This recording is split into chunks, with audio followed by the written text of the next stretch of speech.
Good night, viewers, and welcome to this another program of Advancing the Cause.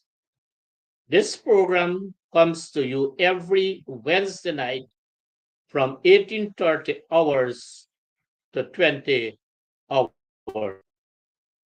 The official host of this program is the Honorable Coretta McDonald, AAMP, and General Secretary of the Guyana Teachers Union.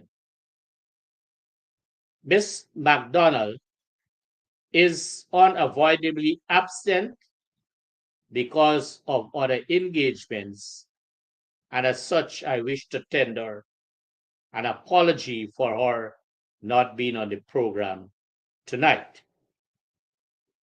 Our topic tonight is moving closer to victory. And let me repeat, moving closer to victory. This subject, the topic, so to speak, as selected for tonight, would have been as a result of very many requests, so to speak, from our viewing audience and persons who have an interest, so to speak, of what is happening. And so we would have fashioned this particular topic based on the request as was made to this program. And let me remind our viewers that very many things, if not all of what we are saying on this program, Advancing the Cause, is as a result of information that we would have been receiving overwhelmingly, so to speak, from persons across every region of this country. And so they are in contact with this program, and this program is in contact with them. And some persons are not in any way or in any form fearful of what they say because things are not happening to cause them to believe that they are enjoying a good life that they ought to enjoy under this oil-rich, so to speak, economy. And so we would have fashioned some of the presentation, the order of the presentation, to deal with the following issues. And so we are going to deal with a number of education matters. We are going to deal with the cash grant and the school grant. We are going to touch on aspects of budget 2025. We are going to deal with some issues concerning the GTU and the Public Service Union. We are going to deal with the enforcement agencies, the EPA, the GRA, NIS, GPL, and the Ministry of Labor. We are going to look at contracts as awarded in 2024 and some that would have been awarded in 2025 already without following the necessary sections of the Procurement Act. And then we are going to deal with some general issues. But let me say to you that today having visited a number of communities in this region for issues that this program would have been asked to speak upon that we would have done before, and we are going to emphasize because it is the request of persons who have an interest. And so, number one is that it is alleged that some 2 days ago, there was a fire in a church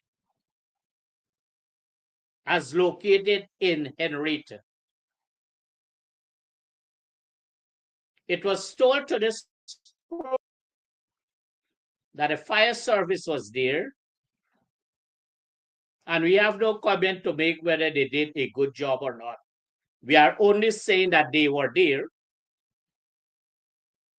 And from the discussions this program would have had with members of the church who were there praying on that particular day when this program visited, indicated to us that up to that time, which was today, this morning, there was no police intervention.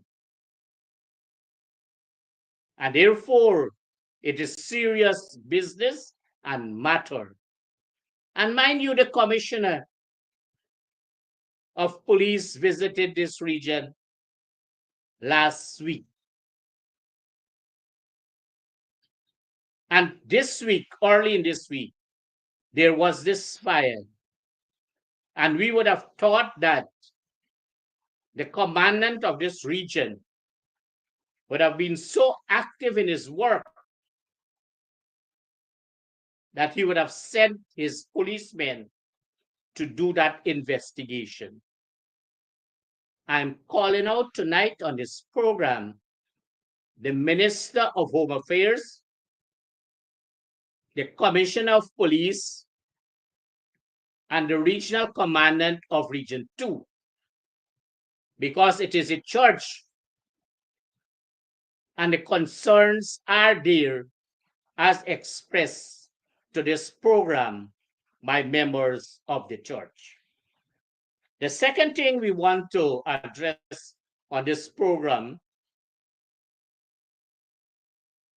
time and again, this program would have indicated to you that there is a compound and a defunct pub station located in Henrietta. Now, this program would have been told, and we brought that to you, to the viewers, that there was an occupant. And so we were told, it is alleged, that this compound with all the facilities allegedly would now have been sold. And there's massive infrastructural work being done, not by Gaiwa, but by the individual who it is alleged purchased this location. This program, as is now calling out on the Chief Executive Officer of Gaiwa, GWI, Guyana Water Incorporated, Sheikh Batch, to look into this matter. But you know, all of us know that he was the man, when he was at the Ministry of Education, started to destroy the delivery of education in this region, in this country. He's damaging GWI at this time. He is a fortunate fella who could have changed clear water, so to speak, into brown water in this country. That is the man running GWI. So this program is bringing it to the attention of GWI. And you have persons in this region that are managing GWI. So somebody who is listening to this program, or the persons who are monitoring this program, advise them that this program would have been told allegedly that that property belonging to GWI was sold to a private individual.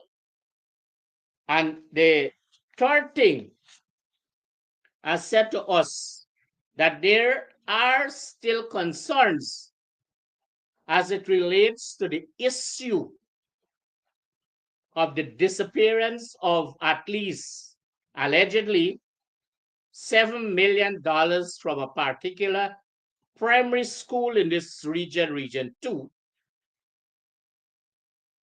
And that such sum of money would have been paid allegedly by the Ministry of Education to some of these pupils. But this teacher that was involved would have gone scot-free and is not repaying any sums of money. But hear this. They are gratifying these persons.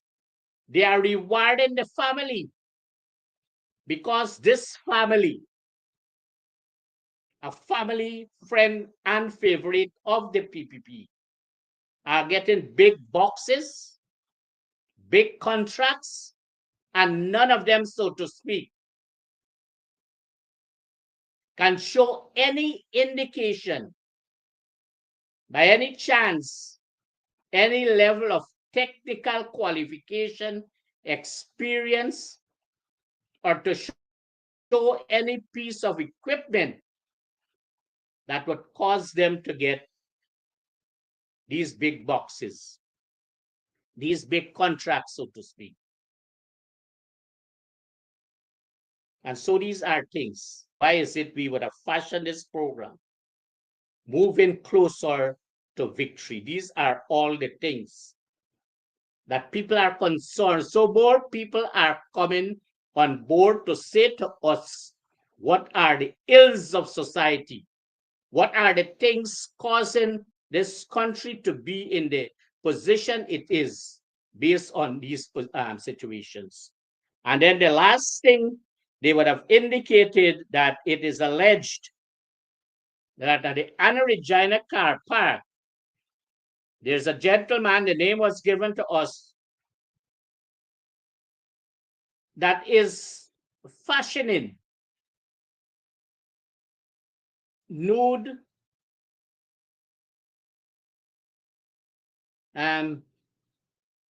element of things and are selling these things to our secondary school students.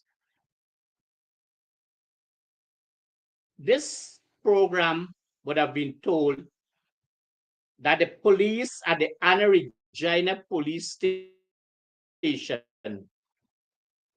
are aware of this situation. The regional education officer of this region is aware of this situation. The school welfare officers of this region are also aware, allegedly, as brought to this program, and neither the police, the regional education officer, the school's welfare officers, none of them are not doing anything. But mind you, the Redo and the officers, they are too busy getting themselves involved with contracts and not doing what they're supposed to do. Suppliers of goods and services, meals and refreshments. And so I hope that the Auditor General, the Office of the Auditor General, would bring out these things,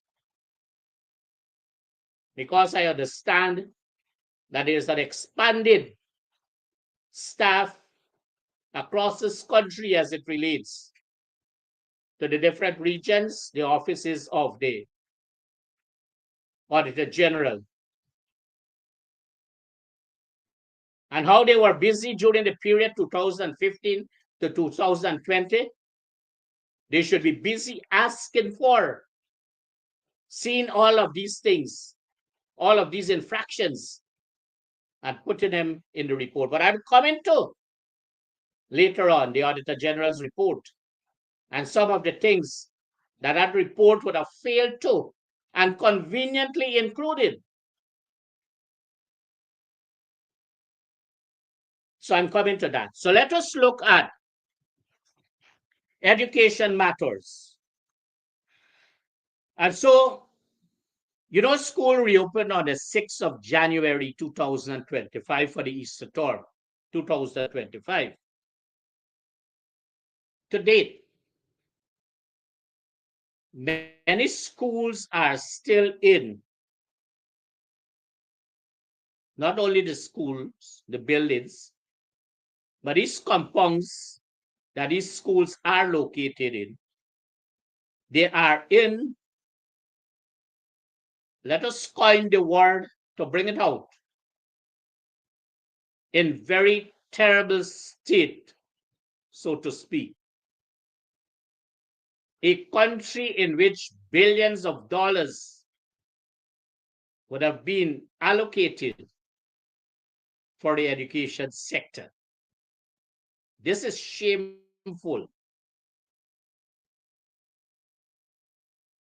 And when you have a minister of education jumping around turning sods to do new schools, and those that are in existence you do not fix, then there is cause for concern. So this program is bringing it to our attention. Up to the time of this program, very many schools across this country are still in that deplorable state. There are still high grasses and bushes in school compounds.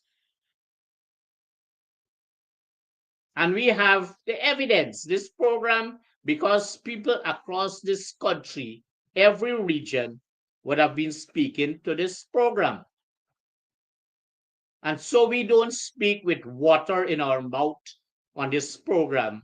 We bring to you what is out there and what parents are seeing every single day. A poor, rundown education system in this country, stairways, leaking roofs, no running water, no water to flush toilets, no purified, so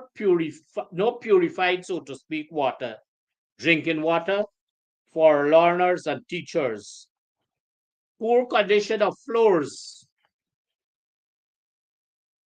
faulty electrical wire, poor lighting and ventilation,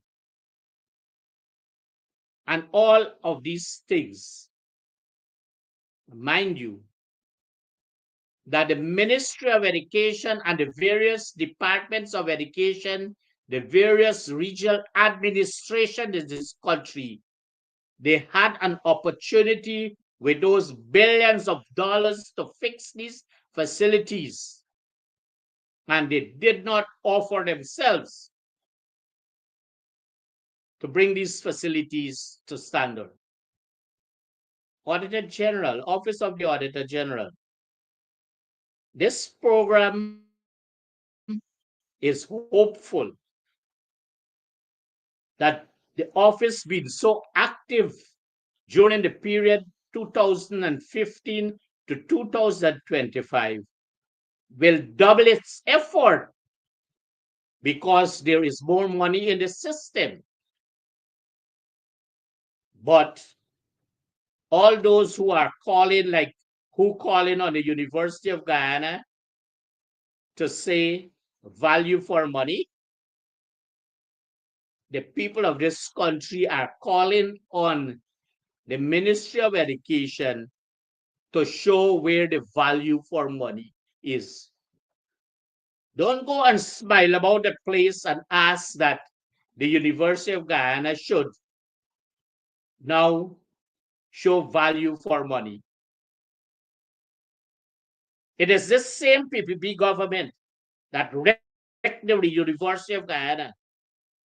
And don't worry with this issue of people talking about free education. Free education was given to this country under the Lyndon Forbes Sampson Burnham administration, the PNC administration.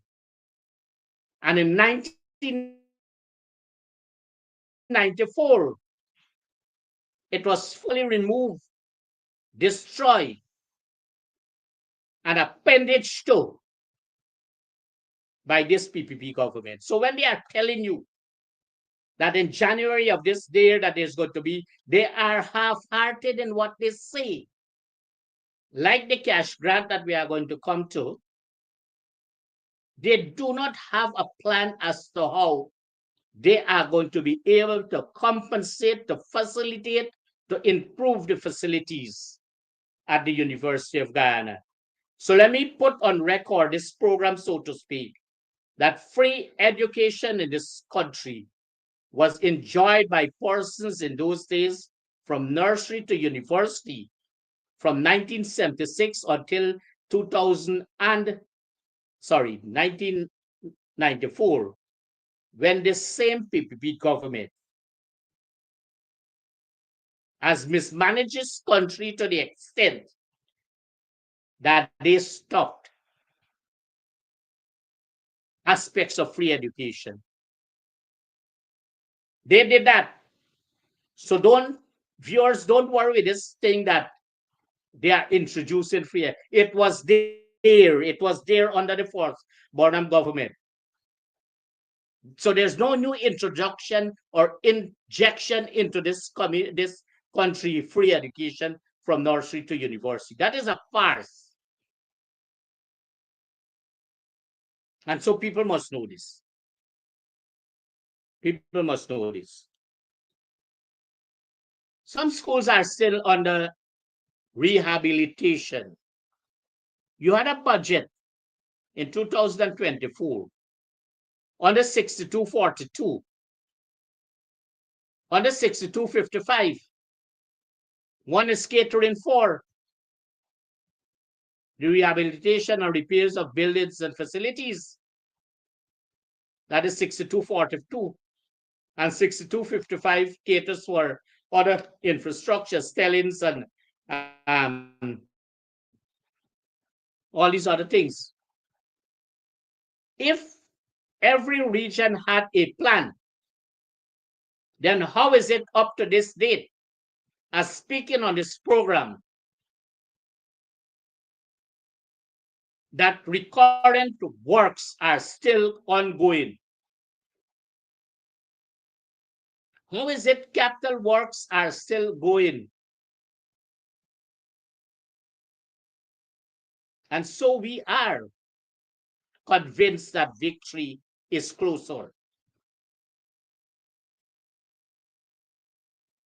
And we want our viewers to allow themselves to further open their eyes. And every person you come into contact with, allow them to understand that the education system, the health system, the agriculture programs, the infrastructural programs,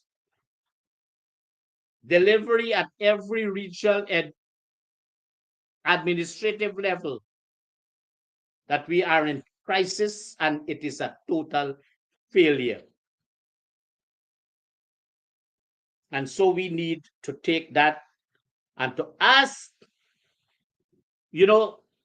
there's a terrible thing in this country.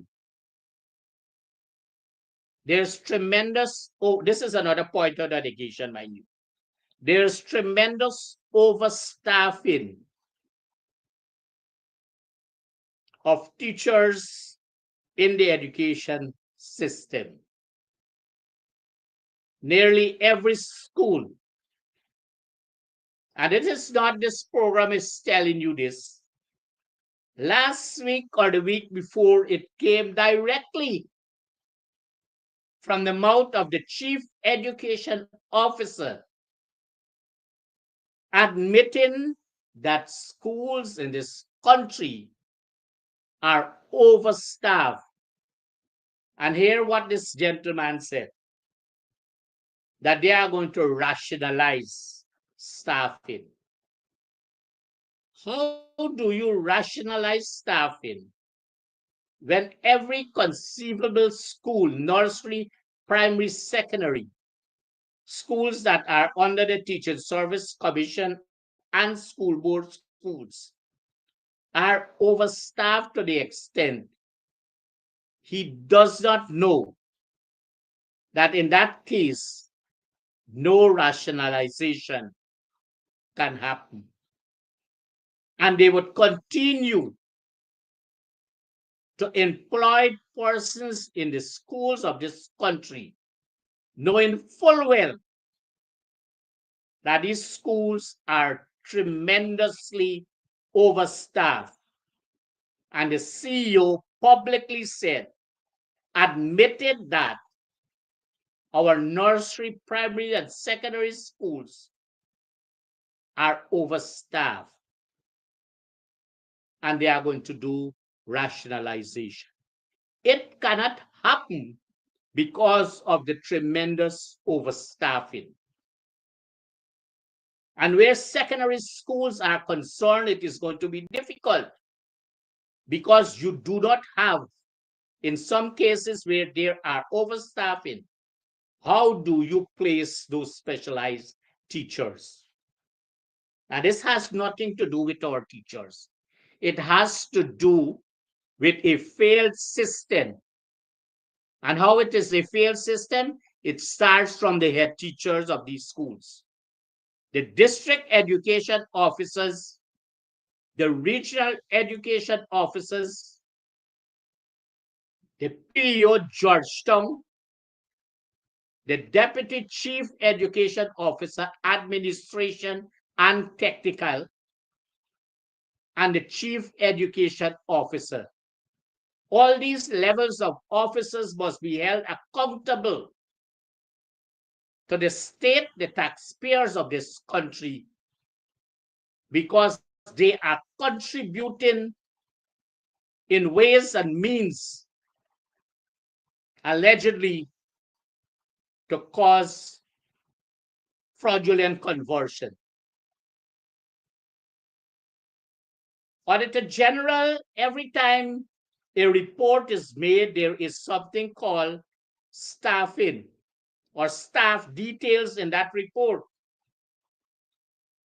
This program is taking a special interest in looking at the Auditor General's report for 2024 and would take a special interest in looking at a number of things, especially staffing details, because it was admitted publicly by the Chief Education Officer that these schools are overstaffed and they are doing something called rationalization. Rationalization cannot be done easily because it is difficult. It is difficult. In the first place, the head teachers, if you have a school that is overstaffed and more teachers are coming, you must have head teachers who are brave, bold, and professional enough to say to the departments of education, whichever one from the 10th administrative region or in Georgetown, sorry, the school is overstaffed and it is difficult to accommodate. This program is told, and we very well believe that. And in some cases, we would have confirmed that to one class there are about 3 or 4 teachers.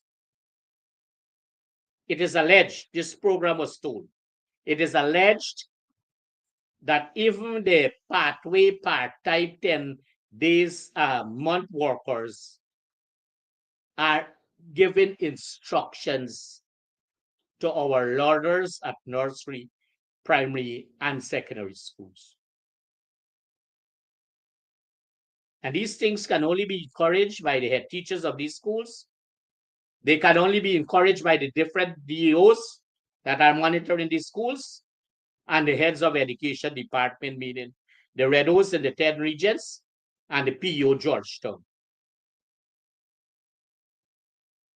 If I'm going too fast, how I do these things, Red O's and DEOs, and so I'm sorry, but you are in the system, you're supposed to. CEO, I know you are far removed from these things that I'm saying here. You are far removed because you are not fit for that position you hold. You are a pitchfork person. All your DEOs, I'm coming to the DEO technical just now. All the DEOs, all the ACUs, maybe not all the ACUs, a few. Your Red O's are all questionable people. Your DEOs, one of your DEOs, one of the DEOs, when the DEO was a DEO1, boast that that DEO1 would turn DEO2 because that DEO1 has an aunt who sits on the Public Service Commission, and she has already given it before public advertisement that that person would have been appointed DEO2. Lo and behold, it happened. This is what is happening in the system. These are the things happening in the system. And so we cannot sit idly by because victory is drawing closer. Things are happening. Viewers, let this whole program, and not only this one, not the program, so to speak, but the contents of this program be told to other persons. There are very many infractions in every system, the education system, the health system, the agriculture sector, the public service, the public sector. All these things are in a down right trajectory. Recovery is not available to them. And so we move on as we come to deal with the situation of what you call silent appointments recently of regional education officer.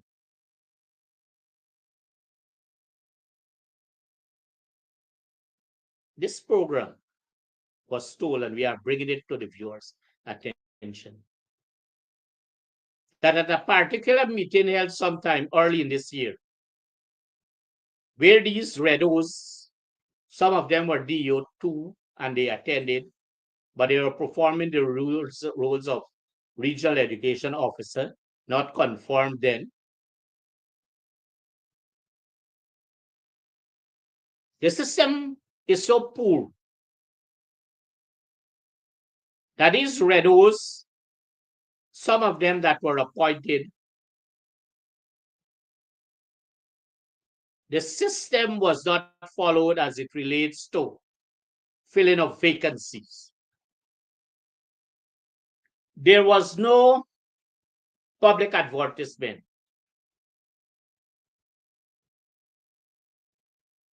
There was no shortlisting of candidates. There was no interviews for candidates to so assign them scores based on the score sheet and the criteria are set out.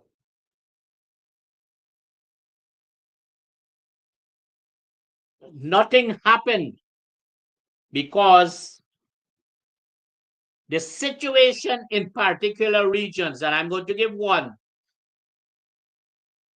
rather two regions, region 2 and 10.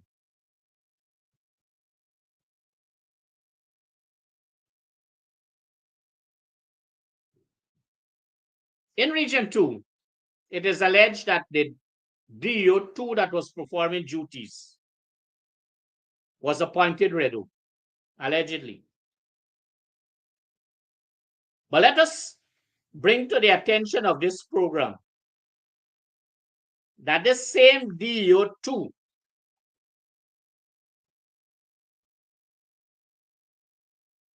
who would have been questionably appointed a Redo presided over a region, the regional education system, allegedly cannot, in the 2023 allocation and as stated in documents, and neither the Auditor General, the Office of the Auditor General brought that out. There was a payment of $12 million for the rental of buildings. That person presided over that situation.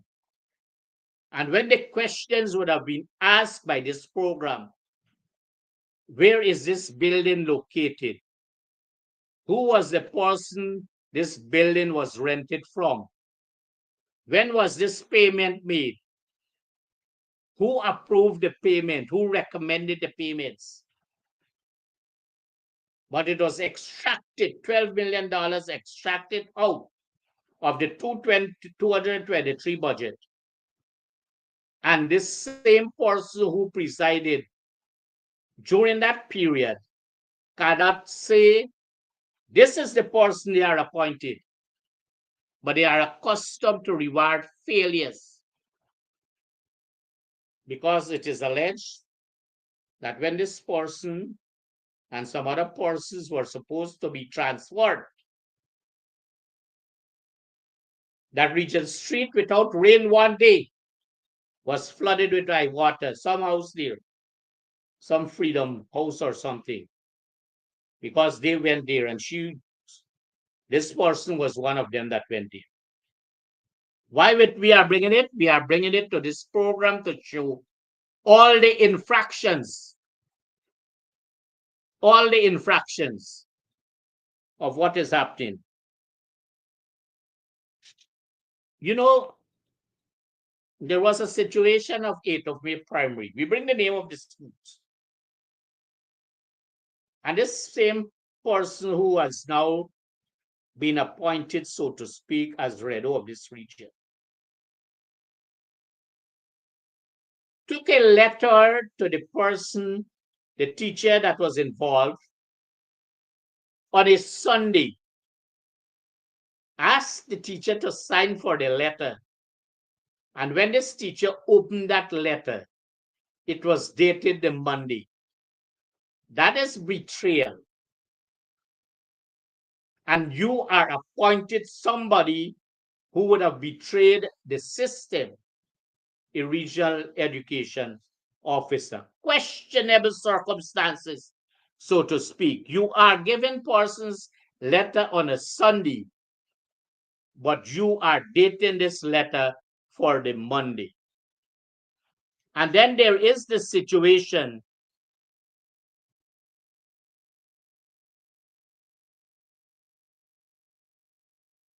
that on a Sunday night also took a letter to the then appointed, legally appointed head teacher of a secondary school, which school was then under construction, and the children, the students and teachers were assigned space at another location. And because the school was there completed, or in completion, so to speak, and because the board, the Redo, now appointed, the education committee, did not want this head teacher to go there. And this same person that they are appointing, or they would have appointed the regional education officer, took this letter which conveys the message to the head teacher legally appointed head teacher to go on early retirement with all the benefits facilitate. Another person of the choice of the education committee, the now REDO of this region,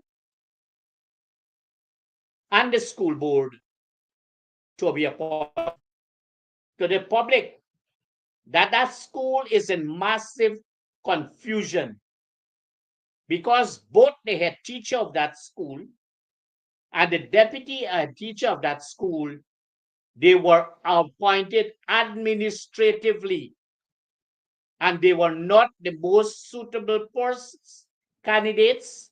They were not the most eligible candidates, but they were liked because they are friends, families, favorites of the PPP.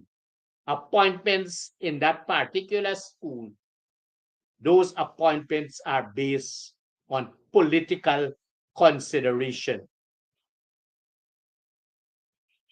Recently, they appointed a retired head teacher at that same school to serve as an administrator, politically motivated to suit the whims and fancies, while they all sit back idly by and allow the system to fail. And it was this same Redo who they appointed presided over a student last year who wrote CSEC at the same school and was caught cheating. And this student was related to, connected to a teacher of a nursery school. And the Redo covered that matter allegedly. This is the person, or these are the persons that we seek to have in the system as regional education officer in this region. It is not nice to speak about these things, but it is good to speak about them so that persons can become well aware of what are the things happening. Now it was brought to the attention of this program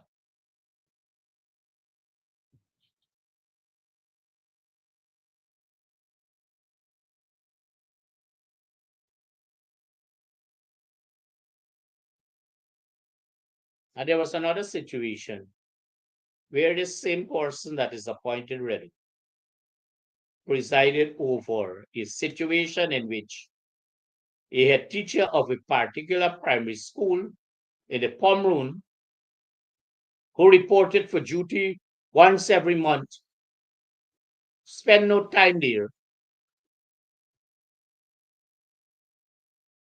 caused that head teacher to be administratively appointed. But mind you, this head teacher is a friend, family, and favorite of the PPP. Because this same head teacher is now organizing night football in the same area she's appointed, where she's from that area. Administratively, here again, there would have been no public advertisement. And so that person is not the best qualified or eligible for that position. But because this person is a friend, family, and favorite of the PPP, and because the now Redo, who is confirmed, so to speak, is working in that same direction recommended for that appointment. But this program is told, allegedly, that school that this head teacher came from in the pub road, that the parents are complaining bitterly that nothing would have been handed over. But yet, this system seeks to want to believe that rewarding failures as regional education officers are the best thing to do. And our learners are the sufferers. Our teachers are becoming frustrated because the system is providing an opportunity through any backdoors, so to speak, to cause them to be frustrated. Speak to our teachers across this country while they are traveling in minibuses and cars and other transportation, boats and what have you, or see them somewhere at church or somewhere at the market or elsewhere. And when they tell you the stories of what is happening in the education system, it is sad to know what our teachers and our learners are going through because of all of these infractions that we are talking about. Yet, the Public Service Commission saw it fit to make those appointments, as recommended, so to speak, allegedly by the Ministry of Education, because they were doing their dirty work for them. And it is time for them to be awarded for the dirty work that they were doing. Once you are rewarded for failure and dirty work, know well that the writing is on the wall. Hence our program tonight, the topic which says, moving closer to victory. Moving closer to victory.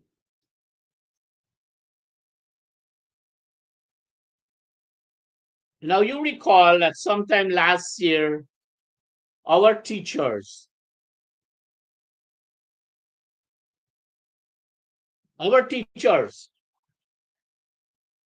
were forced to take protest action because of two things, and rightly so.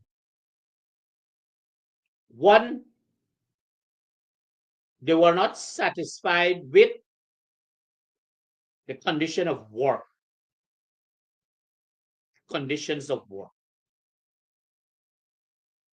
And two, they were not satisfied with the level of remuneration that they received. And so, with the guidance of the union, the Guyana Teachers Union, they went on protest action.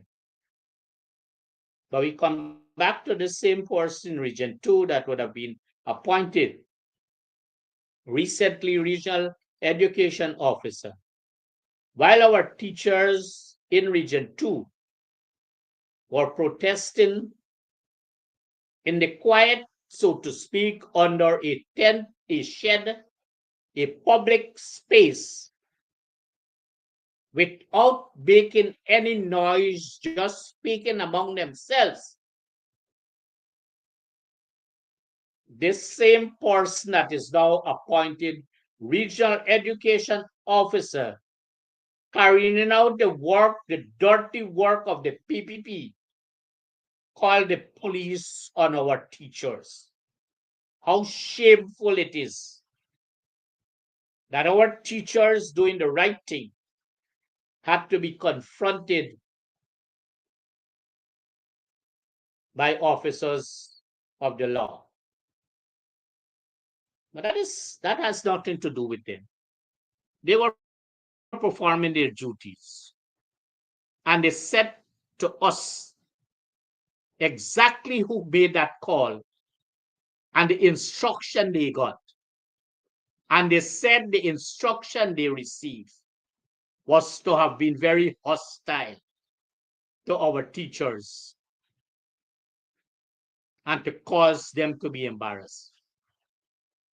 But those persons who came, they were reasonable enough to understand that they were dealing with a group of teachers, highly organized, very professional, very cooperative. But to come back to say that could have only happened because the Redo, who is now appointed, was doing the dirty work for the PPP. And they are appointing him. They are appointing him. Now, this same Redo, and this is not bringing on this Redo, because we are going to talk about the Redo who moved from 10 to 4, the failure, so to speak. Right now in this region, Region 2 at Cottonfield Secondary School, there's going to be the construction of a new building. These children at Cottonfield Secondary School and the teachers up to 4 o'clock this afternoon were never told they are going to be relocated during this period of construction of the building, the new building. And this is the Redo that is presiding in this region. This is the Redo who cannot come to a solution or give a solution to a simple. I don't want to give situations in this region when within a matter of hours, I made serious decisions right in this region when I served as regional education officer. Because I was bold and I was decisive in what I was doing. I understood my work and I was performing professionally.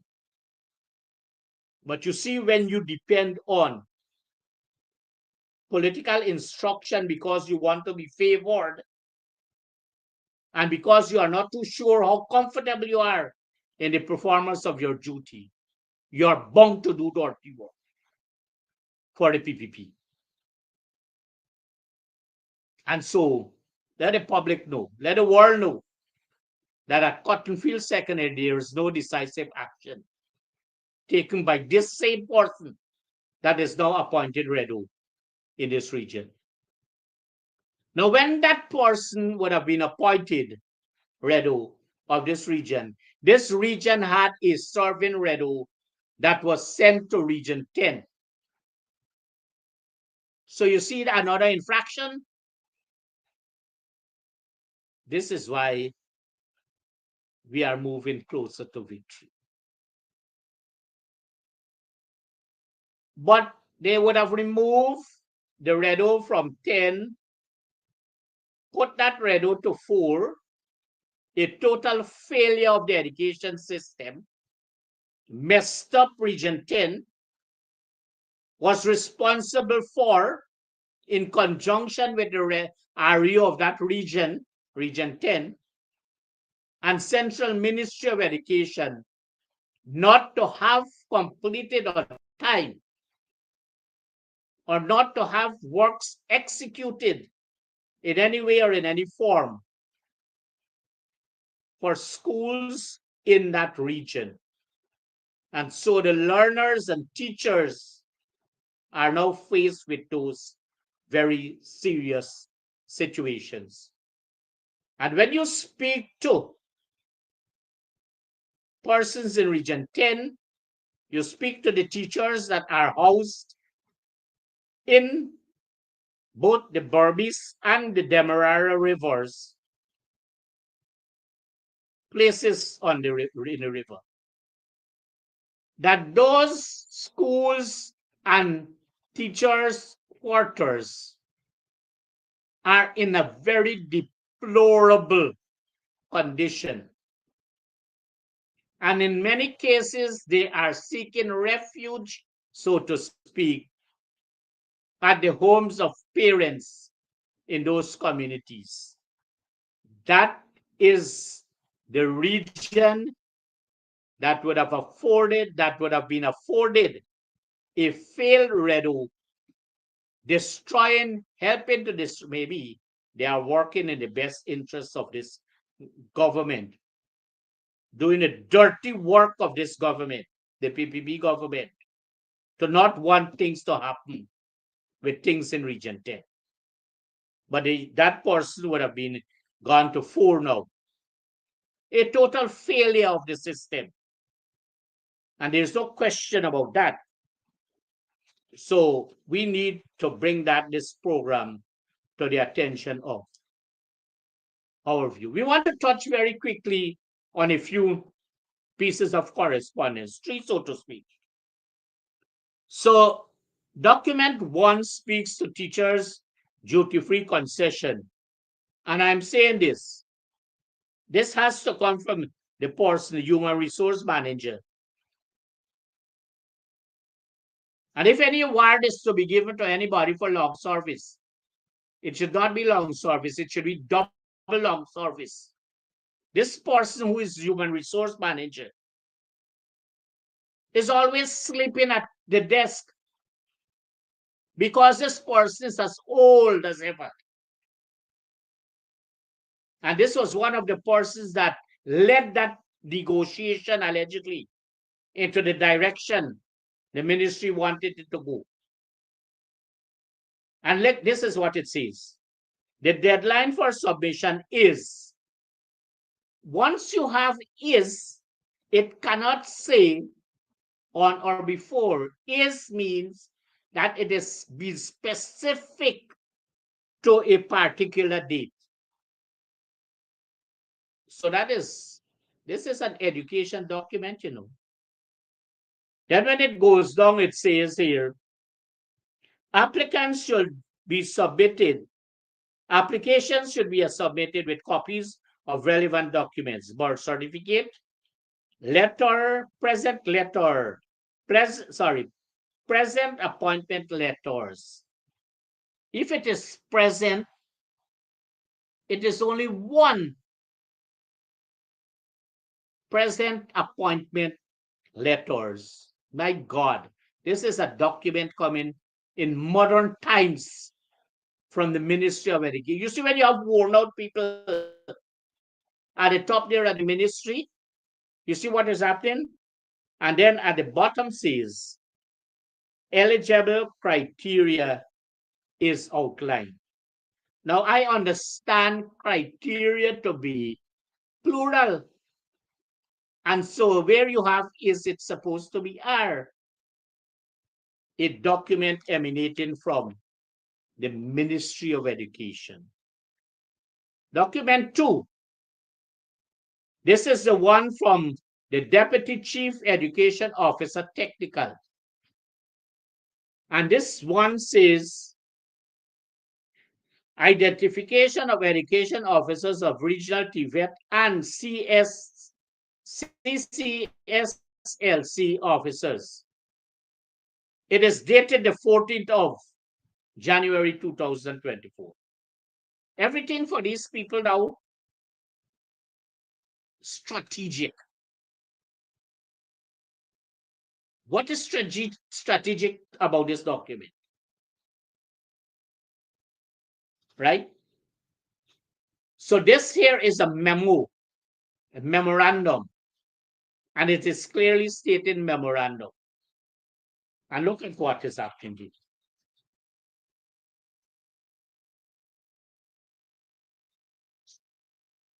It concludes, but before we go there, attached is the table below. Attached in the table below is a list of the identified TVET officers for your guidance. What languages? And I noticed this person's sign is a Dr. something, Rat-tat-tat or something like that. Doctor. What kind of doctor is this? Doctor of Doom in the Ministry of Education. And the same doctor sends out a memo, signs the memo, and put respectfully, Dr. Rat-tat Deputy Chief Education Officer, TVET.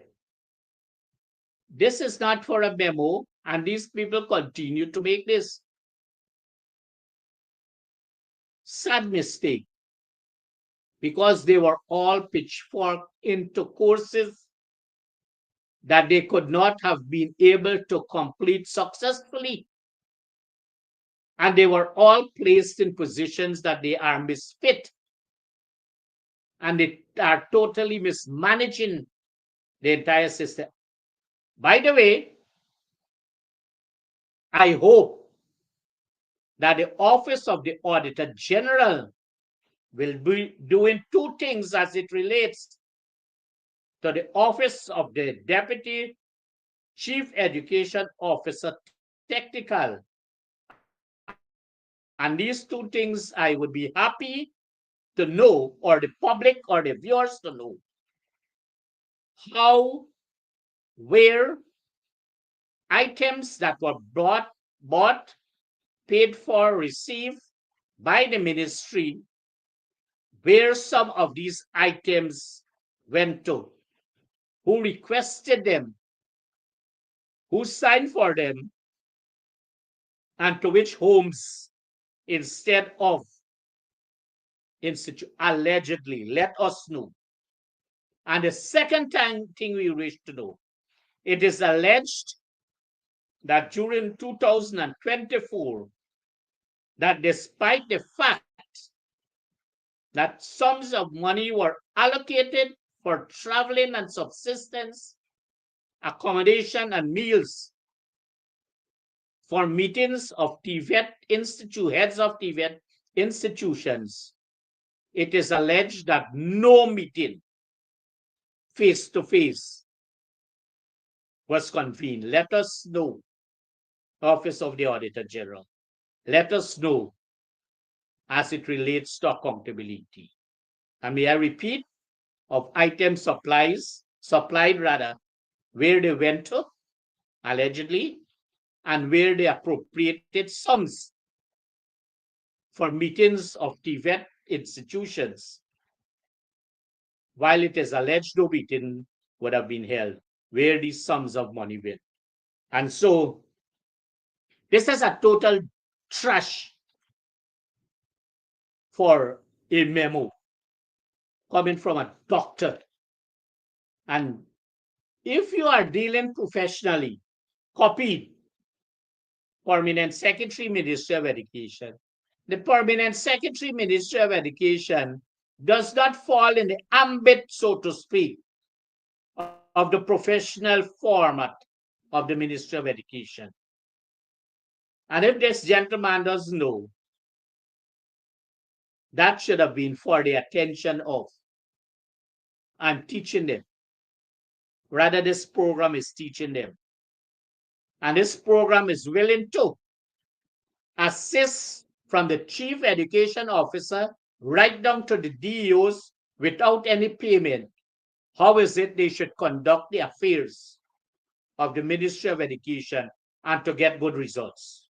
This program is volunteering its service to ensure that they move them from where they are in terms of the ability level at number 1, whereas they ought to be at number 10, and we can bring them to that standard.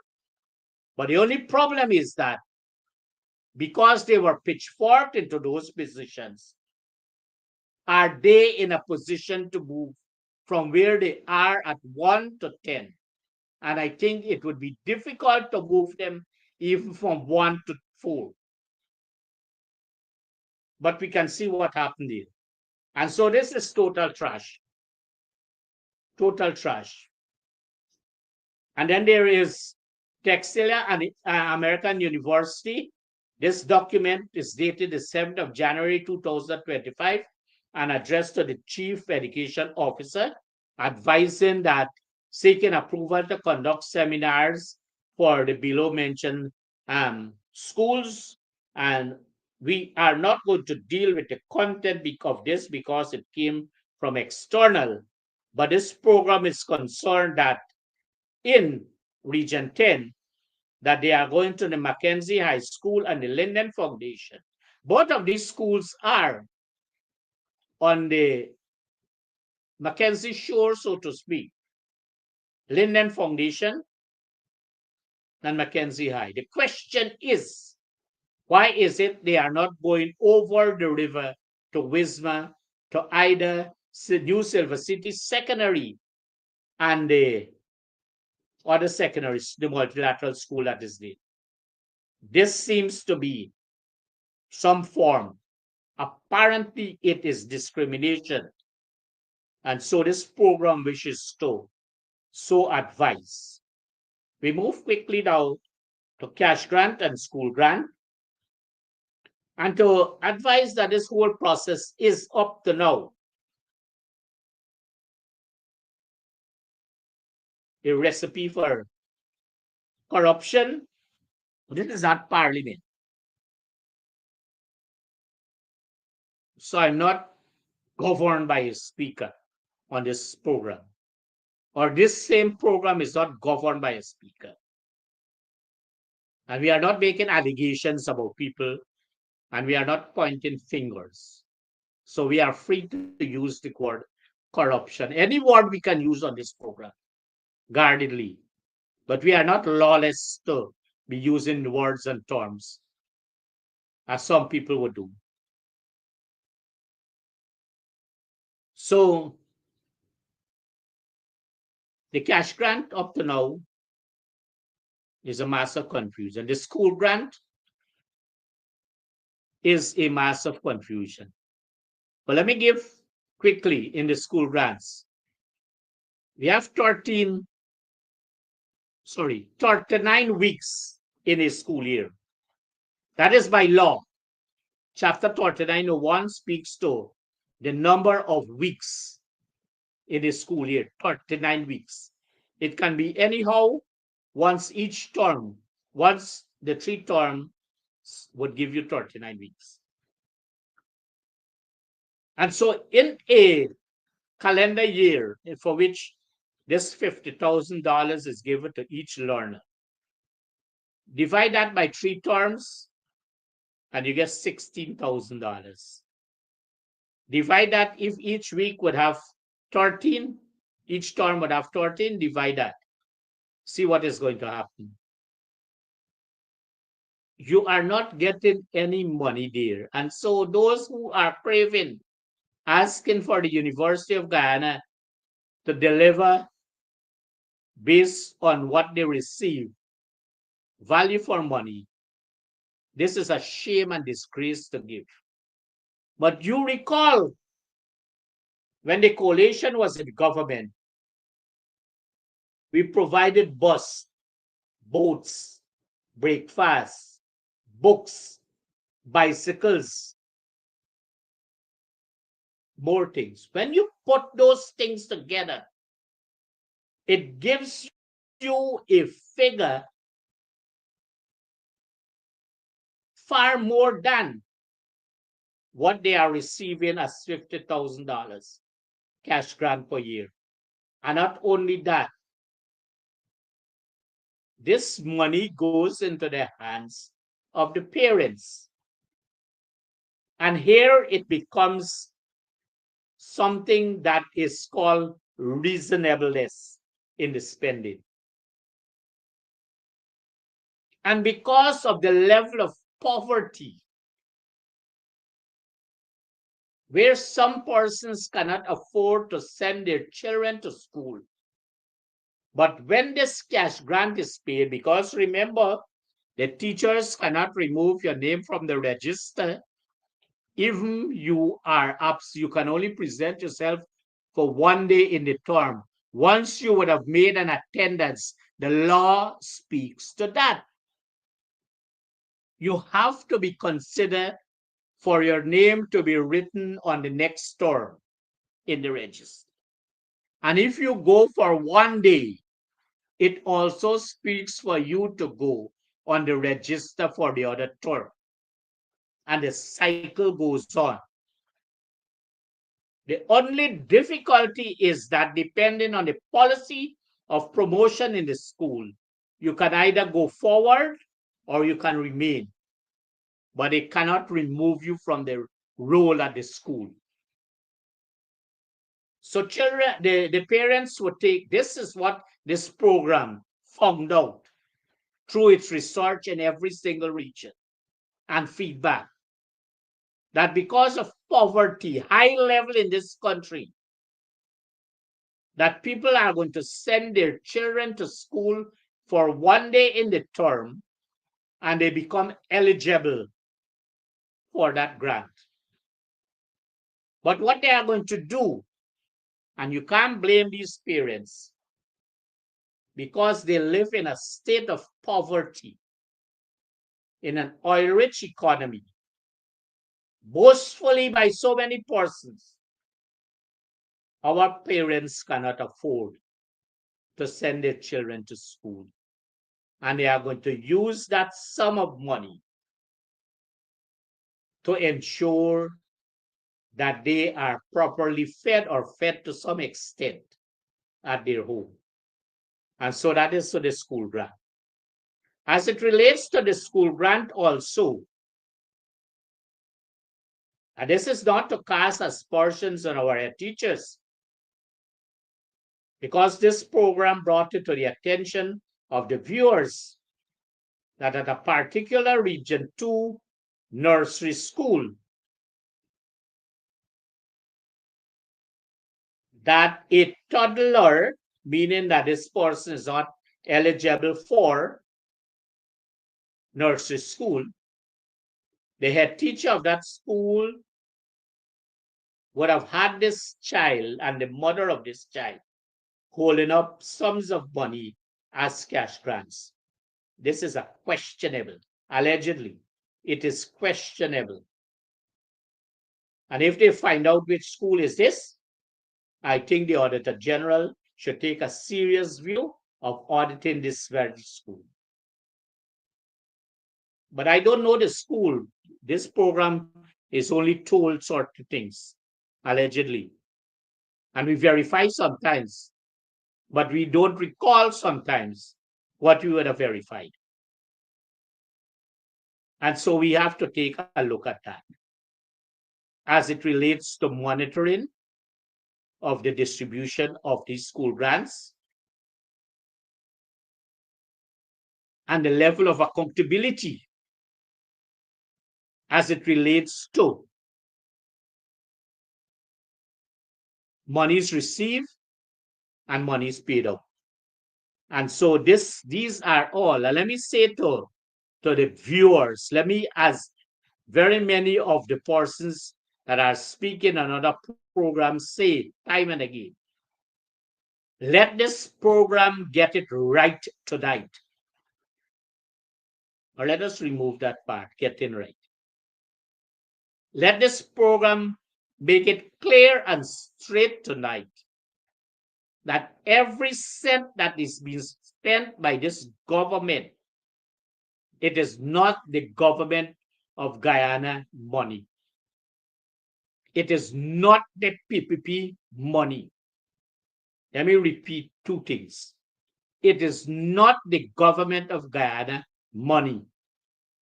It is not the PPP money. It is state money. It is the taxpayers' money. And we all have that right to know through the office of the Auditor General of this country the fairness of accountability of both the cash grant and the school grants,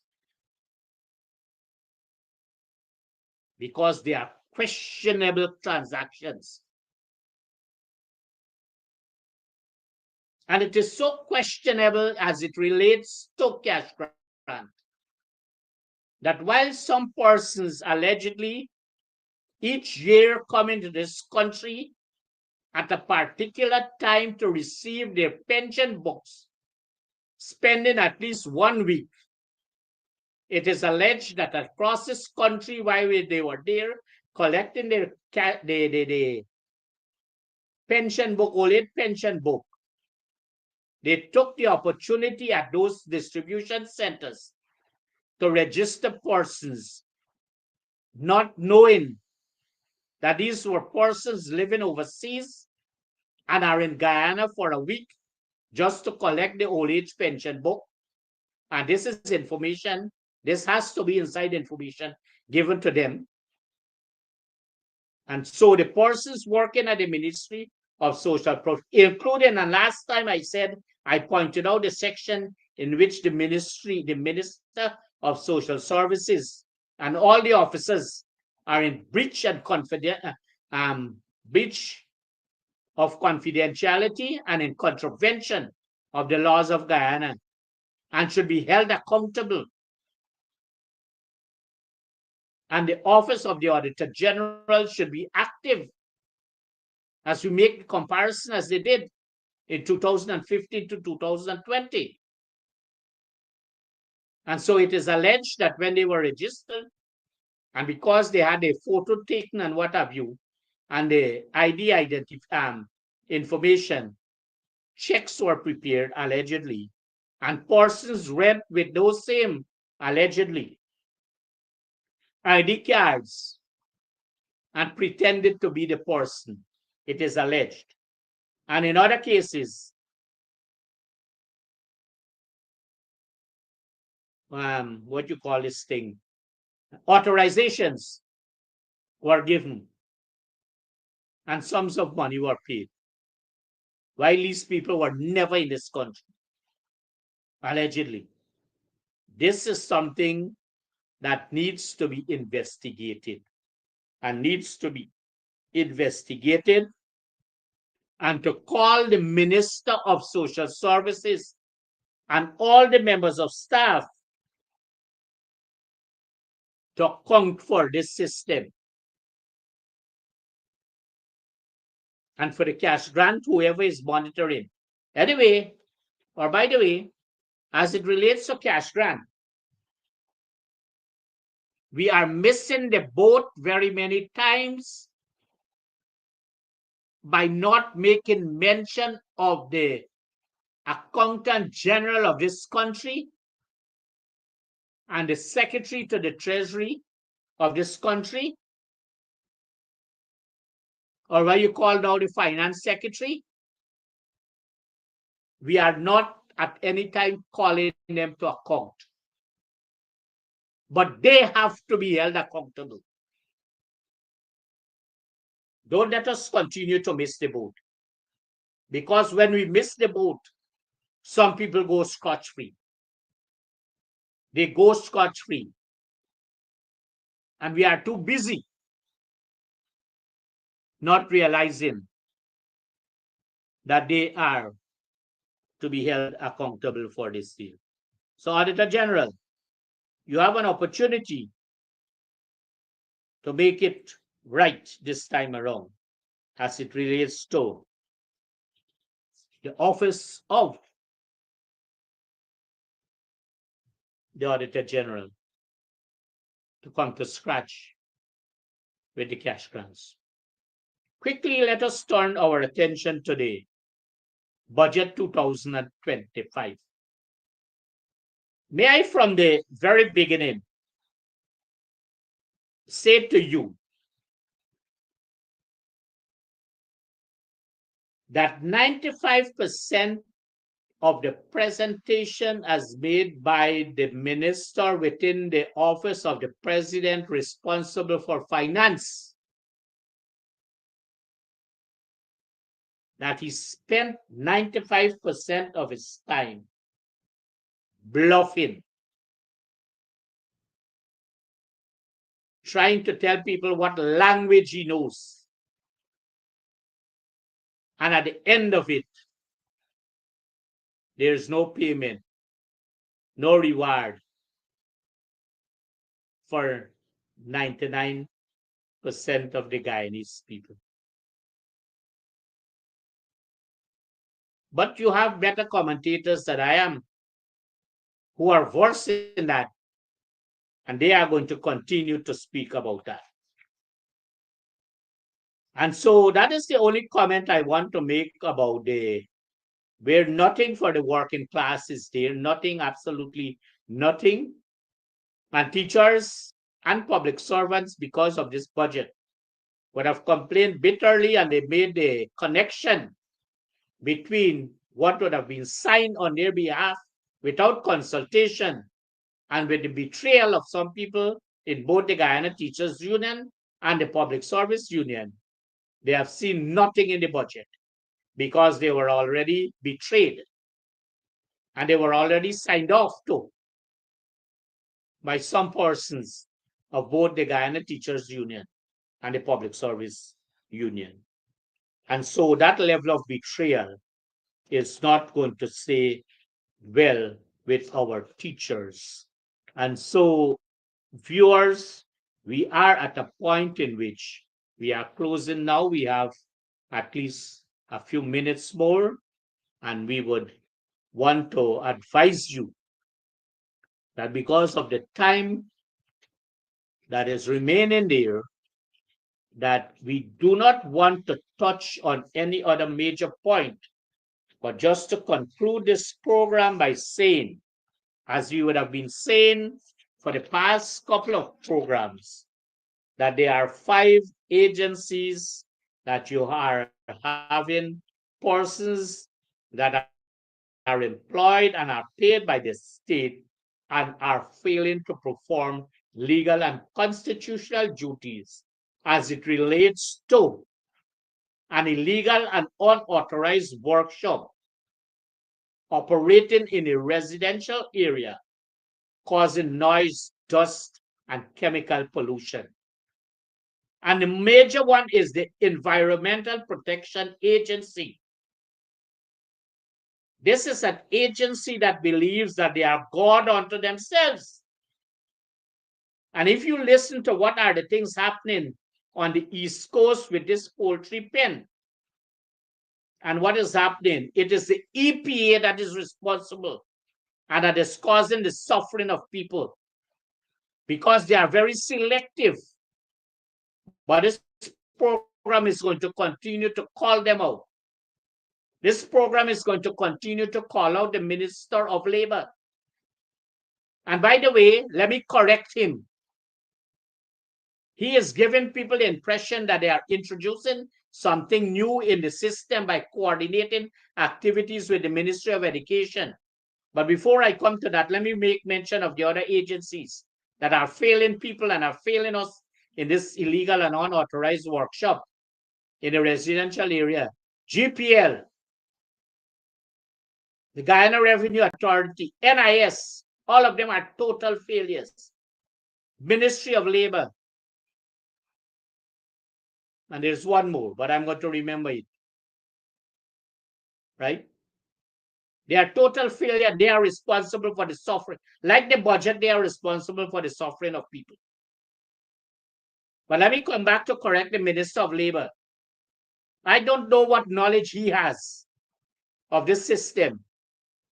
But what he's trying to introduce, that was long introduced and started in 1978 under the Forbes-Burnham government, when he was a member of the party then.